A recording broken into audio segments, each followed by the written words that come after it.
जिहान तो बहुत ज्यादा लेट कर रहा है बाबा। लगता है कि आज उसका घर से निकलने का बिल्कुल मूड नहीं।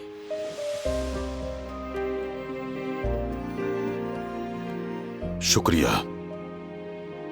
कोई बात नहीं। तुम्हारा शुक्रिया गुल।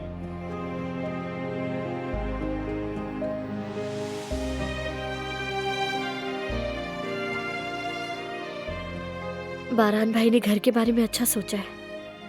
इस तरह भाभी को संभालने में मदद मिलेगी। उन दोनों के साथ बहुत कुछ हुआ, बहुत थक गई हैं वो।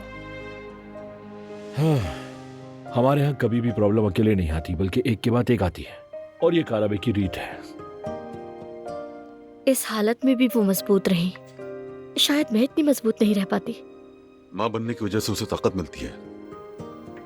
तुम भी अगर हालात बहादुरी से झेलती तो मजबूत होती। जिंदगी में औलाद के लिए बर्दाश्त की जाने वाली हर तकलीफ कम ही होती है। दिलान बेटी, और तुमने जो किया है उसके लिए हम गवाह हैं। तुम दोनों ने अपने खानदानों के लिए जो कुछ किया है वो सब ने देखा ही है। वैसे बेटों के मामले में तो आपकी किस्मत भारी रही, लेकिन बहुओं की तरफ से हालात ठीक ही दिख रहे हैं। क्या ख्याल है बाबा?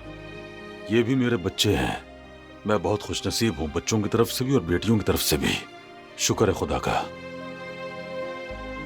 मुझे देर तो नहीं हुई ना? बहुत ज्यादा। चलो निकलते हैं।